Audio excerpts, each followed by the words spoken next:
Hello' guys, স্বাগতম জনাইছোঁ মোৰ এটা আকৌ নতুন মিনি ব্লগলৈ।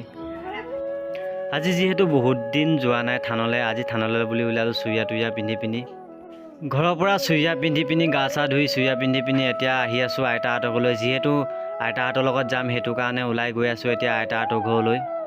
হয়তো দেখিছেনে আইতাহঁতৰ ঘৰ, আপোনালোকে মোৰ আগৰ ভিডিঅ'বিলাকত পাইছে হ'বলা, আইতাৰ ঘৰটো দেখিছে হ'বলা। ফাইনেলি আইতাহঁতৰ ঘৰত পালোহি। দেখিছেনে একদম পোৱালিটো গা চা ধুই পিনি ৰেডি হৈ আছে। যিহেতু থানত শৰাই দিম সেইটো কাৰণে কলপাত আৰু নাৰিকল কল লৈ লৈছোঁ। এইপিনে দেখিছেনে আইতাই ভাত খাই আছে বহি লৈ পিনি আৰামছে। ফাইনেলি যাবৰ হৈ গ'ল এতিয়া থানলৈ বুলি। সেইপিনে আমাৰ আহি গ'ল, দেখিছেনে ড্ৰাইভাৰ দা কেনেকৈ একদম পূৰা সাজি কাচি আহিছে দেখিছেনে। যিহেতুকে গাড়ীখন বহুত দিন চলোৱা নাই, ধূলি চুলি লাগি আছে বুলি অলপ মুচি লৈছে। এইফালে আমি দুটা দেখিছেনে ৰখি আছোঁ কেনেকৈ।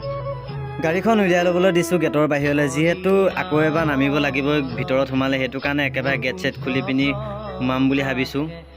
এতিয়া গৈ আছোঁ তেল দিবলৈ, যিহেতু গাড়ীখনত তেল নাই সেইটো কাৰণে তেল ভৰাবলৈ বুলি গৈ আছোঁ। ফাইনেলি তেল চেল ভৰাই পিনি এতিয়া গৈ আছোঁ থানলৈ বুলি। ফাইনেলি আহি থান পালোহি। আইতাহঁতি দোকানত বন্তি আৰু ধূপ কিনিবলৈ গৈছে। আমি ইয়াত ৰখি আছোঁ পোৱালিটো আৰু মই, যিহেতু পোৱালিটো বহুত আমনি কৰে সেইটো কাৰণে মই লওঁ, আইতাই লোৱা নাই। এতিয়া বন্তি জ্বলাবলৈ হৈ গ'ল। এয়া আইতাহঁতে চাকি এটা জ্বলাই আছে, যিহেতুকে ল'ৰাটো বহুত আমনি কৰে সেইটো কাৰণে মই ল'ৰাটো লৈ আছোঁ। এইপিনে ককাই মোৰ বন্তিটো জ্বলাই দিছে, যিহেতু ল'ৰাটো বহুত আমনি কৰে সেইটো কাৰণে।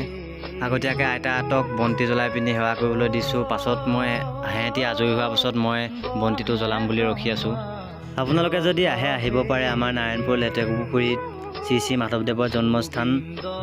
ধূপ জ্বলাই পিনি প্ৰাৰ্থনা কৰি পিনি এতিয়া অকণমান ভিডিঅ' বনাওঁ বুলি লাগিলোঁ। নামঘৰটো বহি গৰম উঠিছে বুলি ভাবিলোঁ অকণমান ভিডিঅ'কে বনাওঁ বুলি আপোনালোকক দেখুৱাওঁ বুলি, যিহেতুকে আজি বহুত গৰম পৰিছে সেইটো কাৰণে।